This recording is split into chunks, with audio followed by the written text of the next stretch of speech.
Hey, I'm Daniel Print, and you're listening to the Filmcraziest Show. On this episode, I was able to speak with Nick Moran about his film creation stories, a biography film about music producer Alan McGee, who helped launch the career of the band Oasis. This is Nick's third film as director, as he's more prolific as an actor in films like Lock, Stock, and Two Smoking Barrels, as well as Scabior and Harry Potter and the Deathly Hallows Part I and II.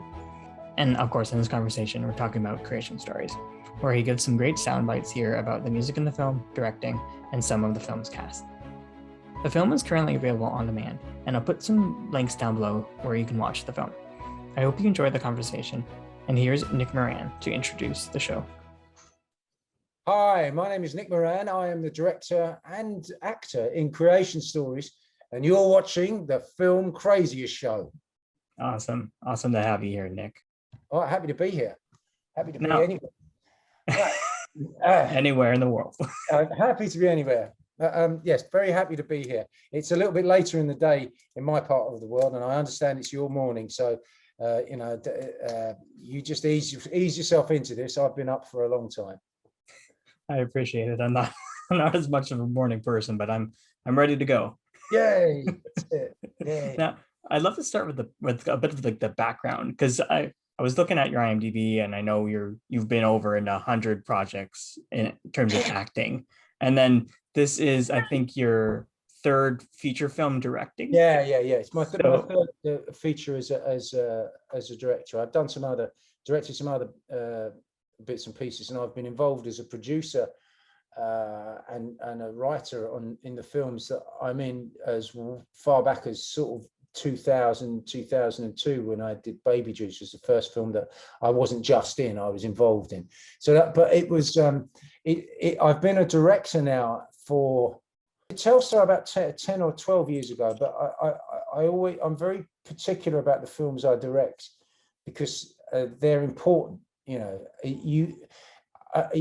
I don't mean this with any disrespect to any actors, because acting is very difficult and it's a craft, and it took me a long time to get anywhere near mastering it, and I'm full of respect for other actors, but when you direct something, it's holistic. You're completely involved in every aspect of it, or at least I am, and it's something that you carry with you. It's your child. You've sort of sired it. Whereas when you're acting in something, to a certain extent, it's other people's responsibility and other people's. It's great to take the credit for it, but it's actually other people that make the movie. I explained this to someone earlier. If you want to get me as an actor, you just got to ask me out. If you want to get me as a director, you've got to buy me flowers. You've got to pitch a woo.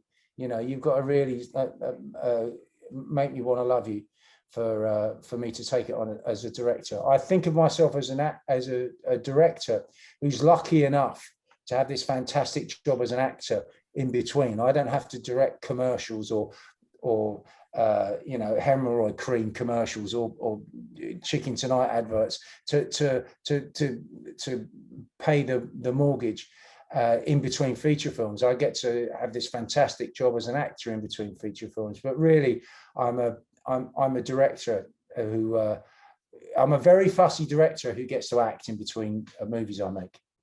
Okay.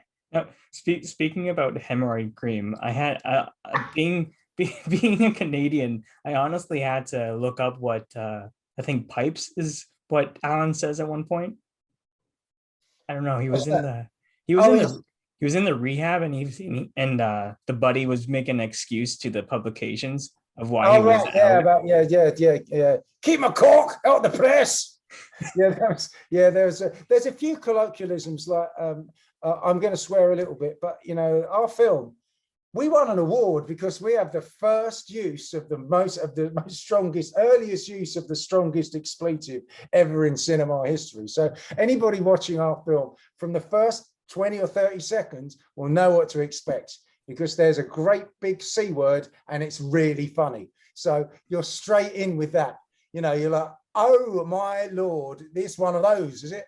And so we have I think 150 Fs and about 20 Cs, but because they're Glasgow and Scottish, it's like using a comma It's a hyphen or something. It's just punctuation. Swearing is just punctuation for Alan McGee, the real Alan McGee, and our Alan McGee. So there's a lot of swearing in there, but there's also a lot of colloquial swearing, like when Irving Welsh, the writer, the author who co-wrote the script, has a tiny cameo as the guy holding the ladder.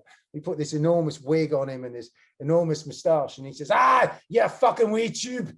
And like, what even is that? But it was, he just threw a colloquial, Scottish colloquialism in there, and it's in an outtake, it's on a B-roll of an outtake.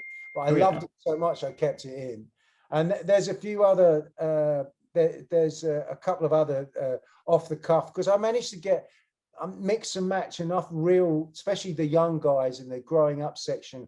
They're sort of unknown actors, and they're mostly from Glasgow, and the dad is Richard Jobson, was is a famous Glaswegian. So I let them sort of riff, and there's some brilliant insults that even I had to look up, but they just sounded great. So let's just put them in there. So there'll be a few, your tube, and there's a few other sort of Katie Fadlers, and there's a few other really fantastic asides in there that were just, to me, they were like, sort of poetry, really. They had to stay in there. They had to stay in the film. So you're quite forgiven, because what I'm saying is there's even insults that I don't understand. So you're quite forgiven for not necessarily understanding all of them yourself. Okay. At least we know we're in Scotland, right? We are in Scotland for that bit, although we weren't. It was a lot of trick photography. We went to Scotland. We were supposed to go to Scotland for one day. It ended up being a day and a half, because I also used it as a couple of pickups. But we got a shot of the station, a shot from the cemetery, and that sold it. And then the exterior of King Tut's Wawa. That sold it. Everything else was done in London or just outside of the suburbs at Watford, which was near Elstree Film Studios, where we were based. So most of that, we're the film that really took Glasgow off the map. We didn't actually film there, apart from a handful of exteriors, like a couple of hours. So, but really, I'm glad you said that. We didn't go to LA, and we didn't really go to Glasgow. We did it all with sleight of camera. Oh, I like that term. Okay, let's talk about one scene that's I'm pretty sure is set in Glasgow, and one of like the integral moments when Alan McGee first meets Oasis. So yeah. I'd be curious, with this scene that feels that integral, is there more care that goes into that? Are there more rewrites, or if you want to talk about that? Well, the actual section where he sees, there's a lot of footage. There's actually a Japanese tourist who happened to be there and filmed that famous first gig. Because they're not stupid, they've sold that footage to an agency, and it's incredibly expensive. So you do see it in some documentaries, but I wanted to lift it and try and interweave it with what we actually shot.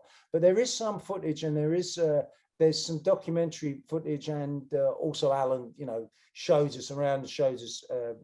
He's got his own documentary about it. So what I tried to do was recreate the interior of the club in a club in Watford. But and I got a lot of it right. I got me and I had a fantastic art team on this. But the stage was much smaller, so it was like, okay, well, I can still work with this. But the idea was that I wanted to make it an event when it's actually a small club. There were genuinely about 10 people in the room when they played, and Alan McGee had missed his train and been drinking all afternoon, so he was already pretty half cut by the time the band came on, and he sees this band and realizes they're great. But it's interesting because nothing happened really. It's a man watching a band perform in an empty venue on a Sunday evening. So how to make that interesting was like, okay, I've got to create what he sees in his head. He sees all these possibilities. So obviously I've got an amazing DOP. My cameraman is Roberto Schaefer, who shot Quantum of Solace. He and The Kite Runner. He's one of the best in the world. And we met by fluke and really got on. And I managed to get this amazing one of the world's best DOPs on my funny little low budget Brit flick, because he's a music fan and he likes my other movies. So, we really enjoyed working together. So I managed to get him to we got as many tricks as we could, the sort of contra zooms and the zooms in and zooms out. And then I came up with this idea, which I hadn't really thought through, but the idea that everything else is in fast motion and he's in slow motion when he's seeing the band. I just about managed to make that work, because it was a trick I did in post, and I was trying to put it together as we went along. And it was just this idea of throwing all the ideas you can that are motivated by his experience. Like, how do you think it will feel like for him? And then and create that in the shots. And I think, we got away with that. And then the idea that I was going to intercut the live footage, we were very lucky, because most of the live footage of Oasis is very, very expensive and owned by massive agencies. But we managed to find a few bits and pieces, just enough bits and pieces here and there from people like Associated Press or personal backstage footage to intercut that idea that Alan sees the future when he sees this band, And I'm glad it worked. I'm glad. Also, we did something, me and Chad, the composer, because this is going off on a tangent, but because we couldn't have a studio, we couldn't have a conventional recording studio, we couldn't have an orchestra, we couldn't have any musicians because of COVID. So all of the music is done, recorded the music in Chad's attic. So because we couldn't get a studio, so it's actually me and him with visors on, playing the instruments and trying. And we came up with that fantastic bit of music. One of my favorite bits is the idea that you hear this sort of bass rumbling that gets a little bit faster and a little bit faster, and then by the time the just before the music comes in, there's this. It's built up to this sort of Sergeant Pepper Day in the Life sort of cacophony of noise. We used the jet taking off. We used every conceivable sound that we could. So when he looks over and sees the band, then we're in with Tonight I'm a Rock and Roll Star. And so the whole feel of that scene was not only whatever I could throw at it with shots and images, whatever tricks I could throw at it with the sister going on in fast motion while he's rubbing his eyes in slow motion, and then this idea that we could have all of this noise and racket that me and Chad made with different instruments, all coming to this conclusion when he looks up and sees Liam Gallagher and sees the band. It was just a case of throwing every idea I could at this section so it becomes pivotal. So you can make it a pivotal moment. Yeah, thank you very much for unpacking that. That's awesome. Now, was that just you working on the score in the attic? Was that just for that scene, or was that for? No, everything? most of that actually. Any guitars being played in the film is me playing. So all of the cool. incidental music. The bit with I did some of the score on Telstar, and I played on that. And then when I did The Kid, the second movie, my composer is Elan. He's done some fantastic movies. He's a really great friend of mine. But I got a co-composer credit on that, because I actually wrote the initial riff that Elan then orchestrated, and we recorded that at Abbey Road with like a 40-piece orchestra. And cool. So I often contribute to the music. There's one section in The Kid which is the big fight at the end that's me playing. That's me on the guitar. That's a whole thing. Is this sort of, it's like this sort of opera sort of guitar thing that goes all the way under that. And so I'm no stranger to it. But normally you have a studio, Abbey Road, a mixing desk, and anything I do or any contributions I make to the score, there's always someone there to make sure it's going to be brilliant. So, right, great, fair enough. I'm just sort of pitching in. But with this, it was literally Chad, who's a very dear friend of mine and a great composer. It was just the pair of us were like, right, what are we going to do now? We've only got a few instruments and a very short amount of time. The score, the bit with when Alan's mother's wake, when he goes back home after his mother's passed, and you see the camera pan around, and he remembers his mum and young him, and those little vignettes that we play while he's putting his black tie on before the funeral. And that's a very, very powerful bit. But I had that initially cut to this beautiful piece of music by Arve Paar, and it was just too expensive. It was just, Arve Paar is a living classical composer, and you can't get anything. It's like getting something from, I don't know, U2 or something. It's like you can't really afford that music unless you can afford it. It's not like a lot of classical music. There's cheaper variations or cheaper recordings, or they've been dead 100 years or whatever it is, which means that they're accessible. They're almost common domain. That particular piece of classical music really isn't.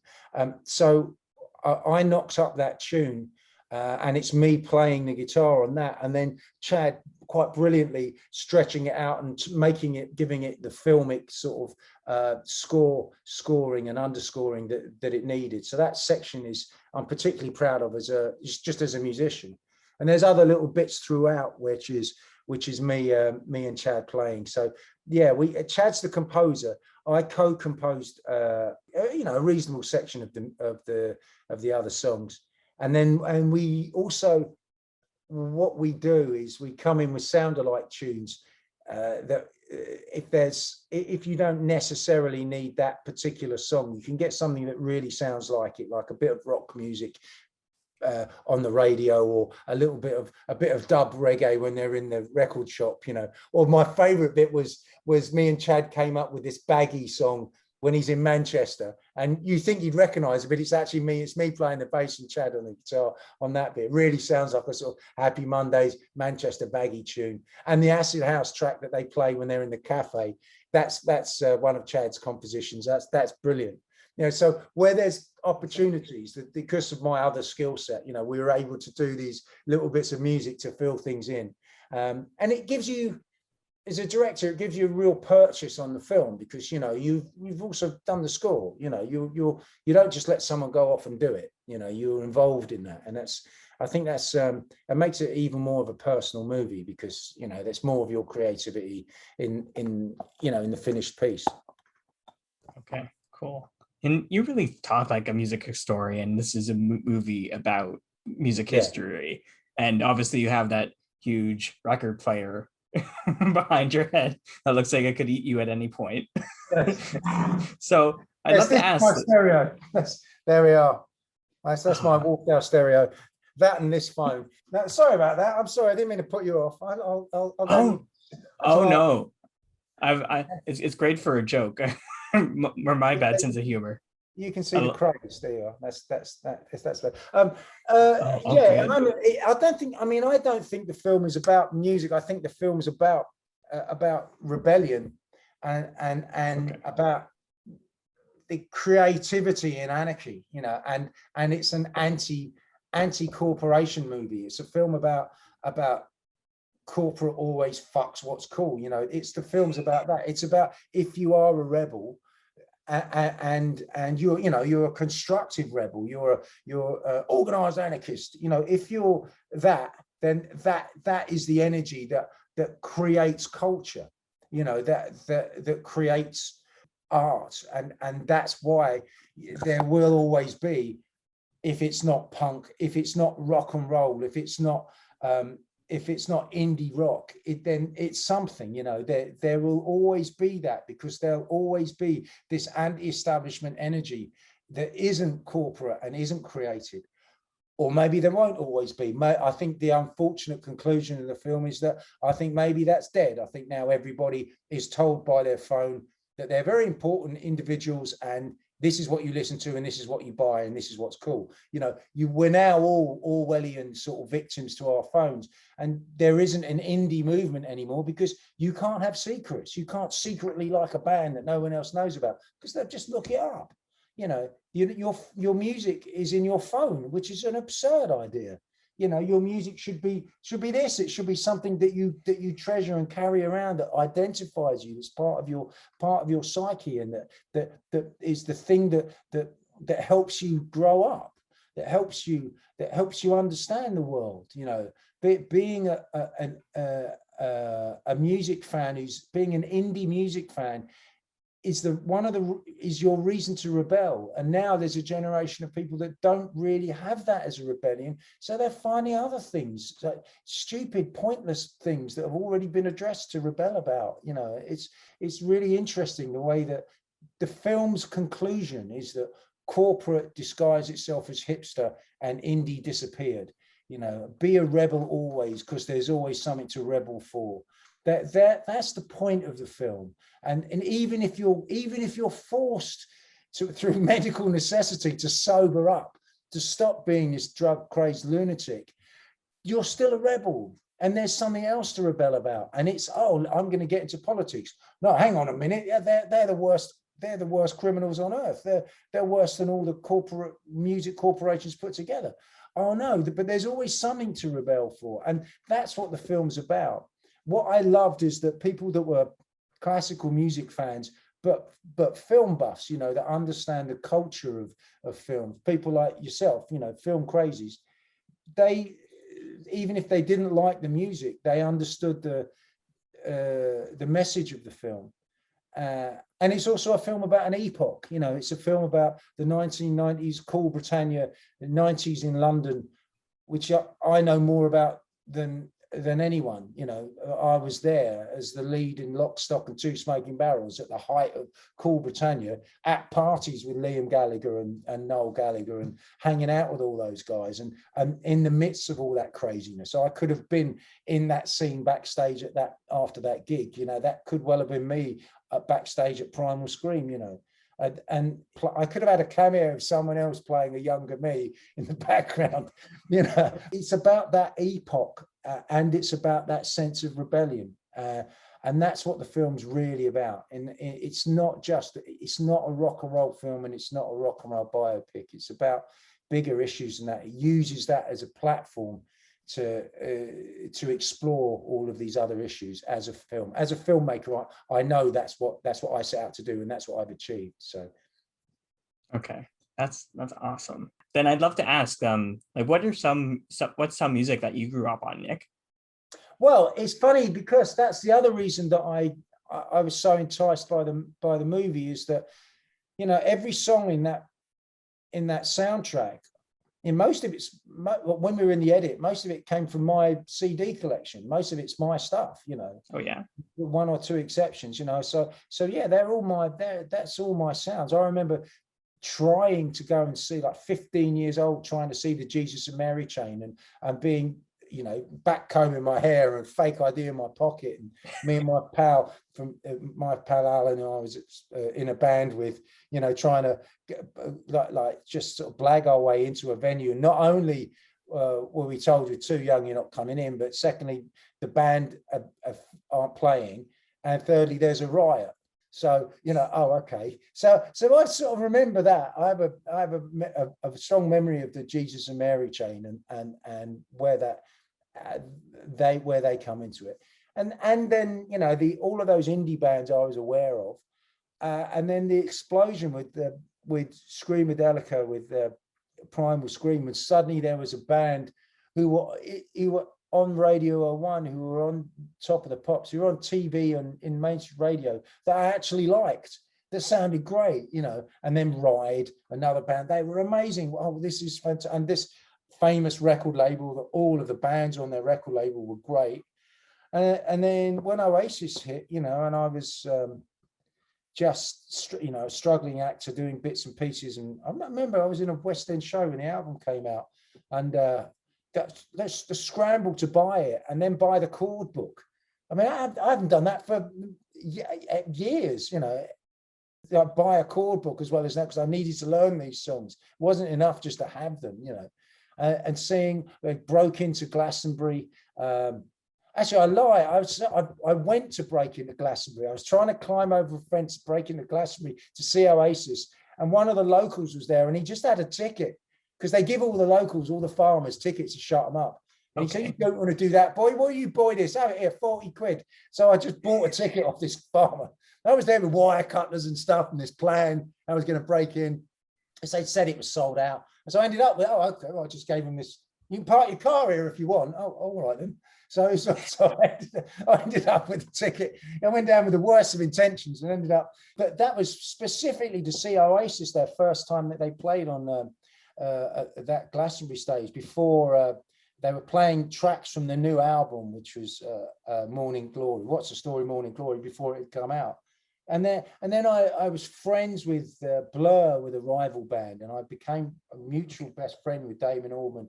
And I remember gate crashing a load of gigs and going backstage and hanging around. Ligging is what they call it. So I was ligging around as sort of +1 invites for various festivals and things. It was really, it was so personal to me. So when I got to make the film, it was all my personal music and my personal sort of experiences that I wanted to get into there. And then of course I remember in the edit saying to getting our editor Emma, who's brilliant, she worked with the Coen brothers, she's worked with Alfonso Cruiser, she's worked with some amazing people.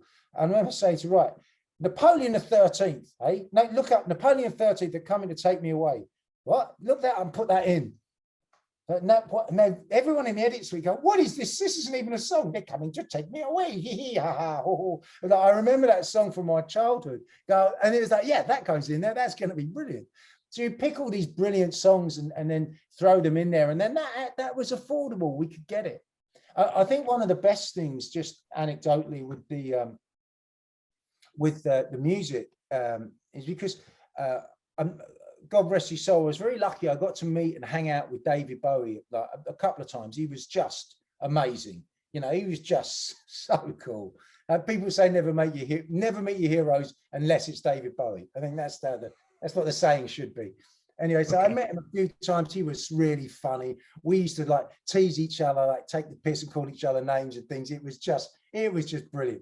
So what a cool dude. And then many years later, I got to meet Duncan, his son, Duncan Jones, who's a director, and he had his film out the same time as Telstar. He had Moon out at the same time as Telstar, and we were both nominated for a lot of the same prizes and the same festivals and things. And Duncan knew that I knew his dad, and so that made it much easier. It was like, it wasn't like, oh, your dad's so cool. It was like, oh yeah, I've met your old man, he's fun, and he knew that as well. I got a credit on a live David Bowie album because he invited me to this secret gig that he did. It's been recorded, and I heckled, and they kept the heckling and recording. Oh, shut up, Nick. What do you want? Ladies and gentlemen, Nick Moran. What an arsehole. Thank you. And it was like this, there's this little, and they kept some of the heckling. What did you say? What did you heckle? Oh, he was doing a song I didn't like, and I shouted rubbish. You know what? I said, it's crap, do something else.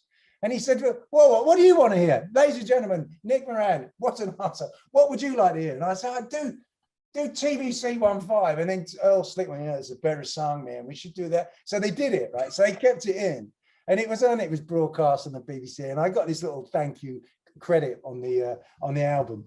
Special thanks too, which is really funny. But it just meant that Duncan knew that I knew his dad. That Duncan knew that, that it wasn't me just trying it on.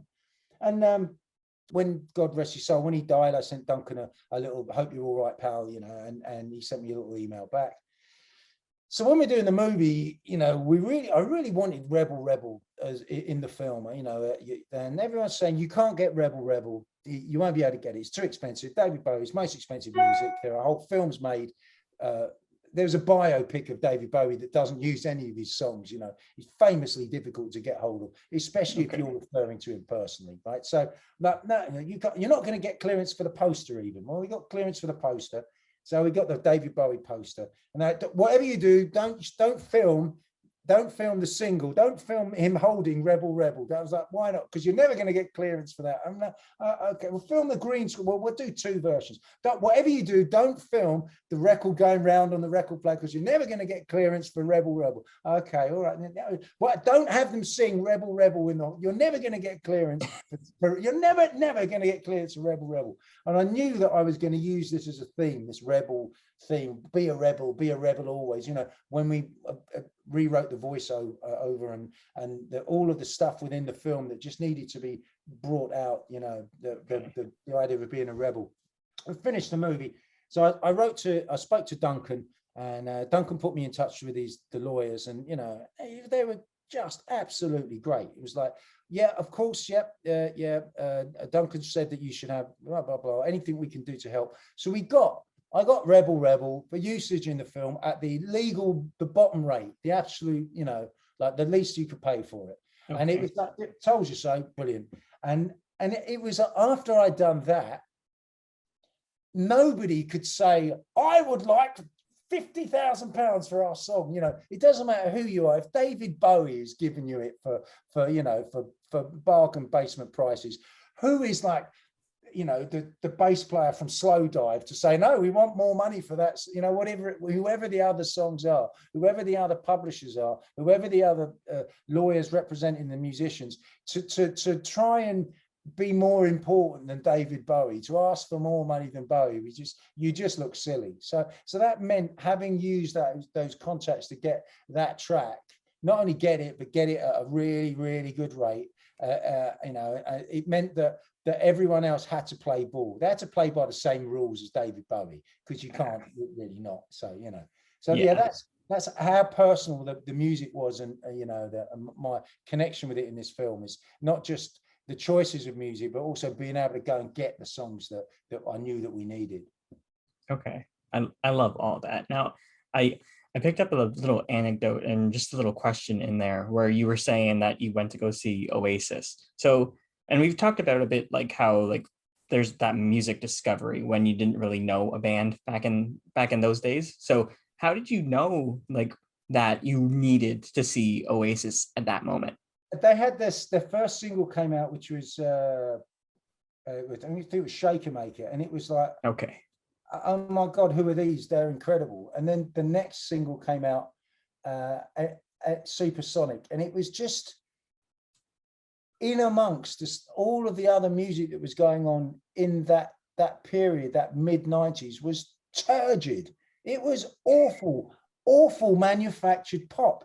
And I put that, unfortunately, because, you know, the cultural differences, that montage at the end when he says, what we wrestled out of the hands of some of the dullest monkeys on earth, they wrestled back and this time and would never let it go again. And there's a little montage of the, you know, you recognize Billy Ray Cyrus maybe, but, you know, there's some fantastic, cheesy, dreadful Robson and Jerome, Jimmy Nail, Mr. Blobby, you know, these awful stars that were number one. They were stars. And it was like, I had a fantastic montage with about 3 times as many images in it, but everyone was going to sue, you know, so I had to be very careful about stuff we had the rights to that they couldn't sue over. So I had images, I had all sorts of terribly boring people in, like Kenneth Branagh, and, you know, just all these awful comedians, awful people that just shouldn't have been stars in any way. And the idea that the mid-90s is when the corporations owned everything. The music was dreadful. The pop stars were manufactured, and they made me want to be sick. And then suddenly these noisy guys from Manchester that actually understood what it should be about and couldn't be controlled. They just came up with 2 singles and then a load of stuff in the papers about how they were the real deal, you know, and they were starting fights on stage, or wouldn't do gigs, or would do this and wouldn't do. It was like, thank God it was like oxygen. It was like opening a window in a kitchen full of smoke. It was just fantastic. That band over here, they changed everything. everything. They changed who was important. The musicians were suddenly important again. The bands were important again. That culture, counterculture, was important. You know, people were desperately trying to find musicians from a council estate, you know, because then they could manufacture them into whatever. And they just couldn't. You couldn't manufacture that. And in the same way that you couldn't, you know, you couldn't manufacture Elvis. God had to create him and give it to us, you know. And in the UK for a couple of years, that's how important that band were, you know. And then of everyone else in their wake, all of these other terrific bands like the Verve and Blur, and you know, they all blossomed in the same sunshine, you know. And it was so important. I don't think I bought a record that wasn't, you know, 20 years old for about 5 years. I was buying Hendrix and Cream and Led Zeppelin albums, and then, you know, a little bit more left field and early Pink, like Pink Floyd and early Fleetwood Mac and all this sort of stuff, you know, and then get some reggae and all this. There's nothing in the charts that didn't make me feel ill. And then suddenly, Screamadelica was an album that was, oh, this is really interesting. And then those guys come along and like, pop, you know, yay, it's back. We've got our music back. Thank you. It was just fantastic. I love everything you've given me. You're waking me up. This is awesome. I'd love to shift gears just a little bit to the acting, and I'd love to ask. I'm a big fan of Paul Kaye, and how did you convince him to do that scene with just that visual? I mean, this is the disconcerting thing about Paul, is there was no convincing at all. There was. You know, which lets you know, because I know Paul. I did a film with him. There's a movie called Spivs that you'll see on IMDb, and Paul was in that. But I remember Paul from those days, from that sort of Britpop Oasis explosion, when he was Dennis Pennis.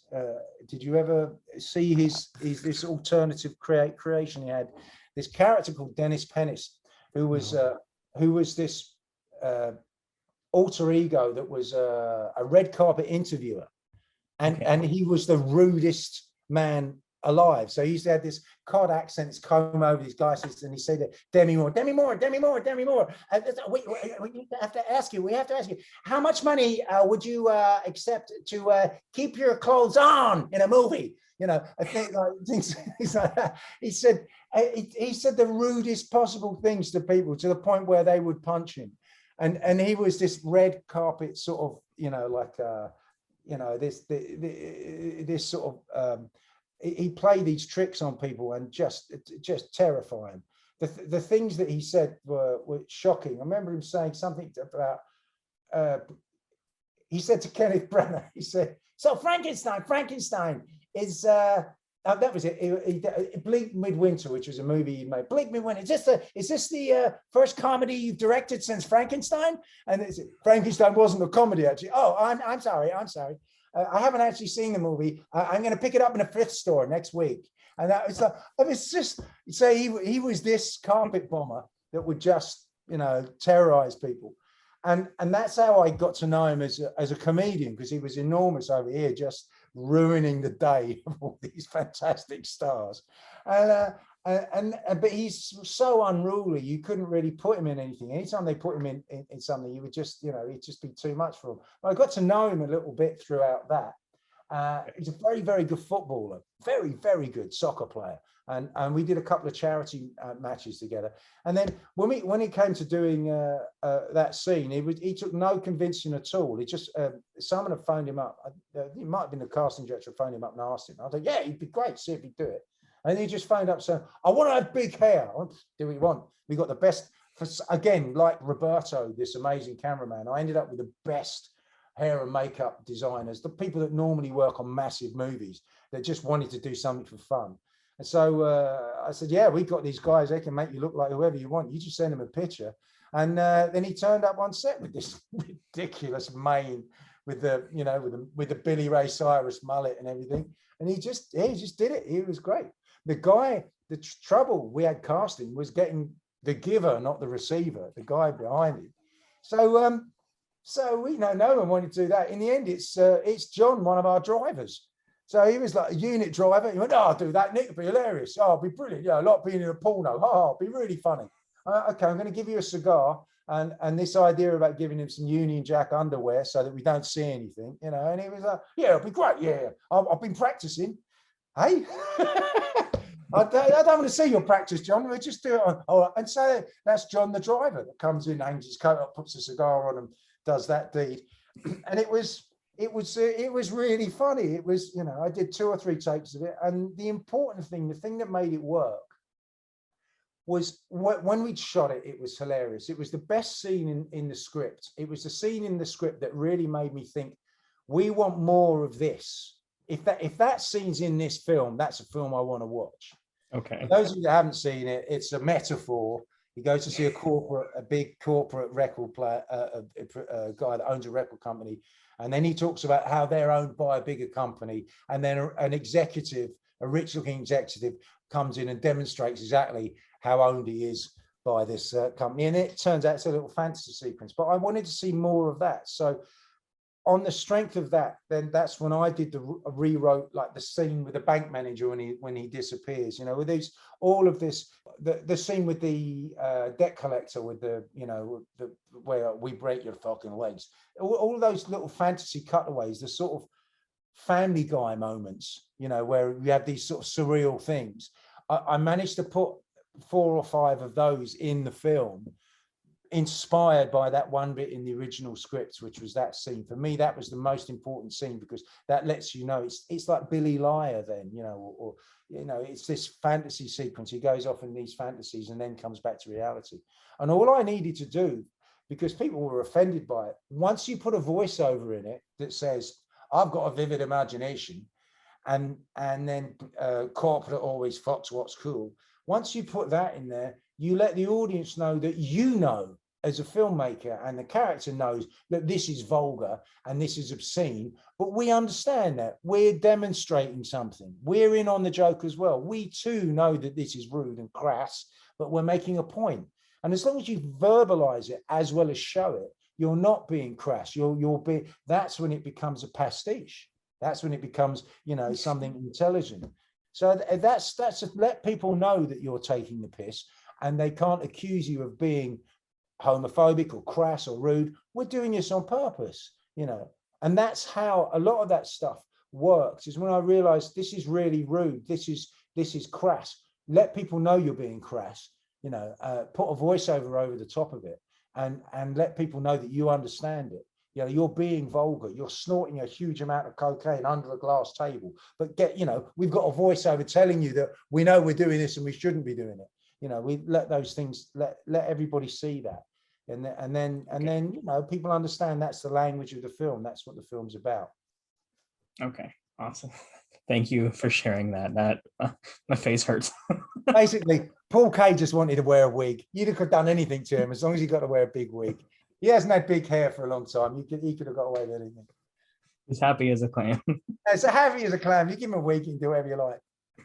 Now, I'd love to just ask this last one, just because, like, for my generation, I know you as Scabior from Deathly Hallows. What was it like reuniting with Jason Isaacs for this film? Oh, you see, Jason's a very, very dear. He's like a dear, lovely friend of mine. We did a short film together. We played brothers in a short movie that Con O'Neill had directed, and we just like separated at birth, me and Jason. Really, we just make each other laugh and talk incessantly, so it was great. And then we stayed in touch, and we've been friends, and we kept trying to get other gigs together. And then when we were on when we were on Harry Potter, like the makeup designer, who's firstly obviously absolutely brilliant, and she's he's done all of the Potters, but she's very experienced, and people take her very seriously. But she made us sit on other sides of the makeup room because we were chatting like a pair of hairdressers, and no one could get anything done. It'd be really early in the morning, and me and Jason was like, it's just incessantly, to the point where we were separated. Like it was like being at school. You two can't sit next to each other. You make each other laugh too much. So all right. So we're very, great pals, and stayed in touch and did all of those films, and then the publicity and all the rest of it together. And then what happened with Creation Stories is that the part was cast. Initially we had Hugh Grant, and then that didn't work out for various reasons. So we went to that's who Irving had spoken to, and who Irving had based the character on, because that character in the film. Folks, Alan has a night out in LA, which is sort of like a Hunter S. Thompson, sort of Terry Gilliam, Hunter S. Thompson section of the film. He has a night out that would kill anyone, that would kill a normal mortal, but he doesn't kill him. It's the one that pushes him over the edge. And he has this with this fictional character, Ralph. And he's the only fictional character in one of the few fictional characters in the film, because that character didn't really exist. Alan's had a breakdown in LA, but the circumstances were a bit more drawn out. So Irving and Dean Kavanagh, the writers, decided to come up with this tool to get us into it. So he's this sort of trustafarian, posh, pseudo film producer with an endless, a cornucopia sort of capacity for cocaine. So initially it was going to be Hugh Grant as this jolly upper class coke fiend, and then that didn't work out. So we had Rupert Everett, which is a very, very good stand-in, fantastic actor. He loved it. He did costume fittings. He had all these ideas. He wanted to have a fat suit. He liked the idea of him being fat as well as verbose and posh. So all of that was going to happen. And then there was a clash with some dates. Rupert was doing a theatre thing. He was actually directing a theatre show that he was also in, a Chekhov play, and the dates couldn't work, and he asked us to move could we do our dates 2 weeks later, and we couldn't. Our film was a very tight schedule, very tight budget. So then it was a case of like going through my phone and going, right, who can we get to phone Jason, and Jason was brilliant. He came on board at really short notice, and he said to me, I can't do a Rupert Everett impersonation. I know Rupert's a great friend, we all love him, and it's such a shame he's not doing the role. I can see how he would do it. I'm going to do something different. So I said to Jason, you can do whatever you want. And then he came up with this incredible character, with this sort of Midge Ure moustache and the floppy hair, and the whole thing. It was just fantastic. And because I know and trust Jason, I know how intelligent he is, I just let him riff. And if it's good bits, it stayed in the movie. If it didn't, it was underneath a voiceover, all that thing like, who needs a castle anyway? Ching, ching. Of course, they cut me out the will, sadists. All of this stuff was just off the, it's just a film about a man's life. All of these things about, like Boys in the Hood meets Forrest Gump. All of that, it's just, that stuff was just him. Just put the camera on him and let him go, and then worry about it in the edit. It was just brilliant. He almost steals the movie. He does make you think there should be a TV spin-off of this film. It should be Ralph in LA.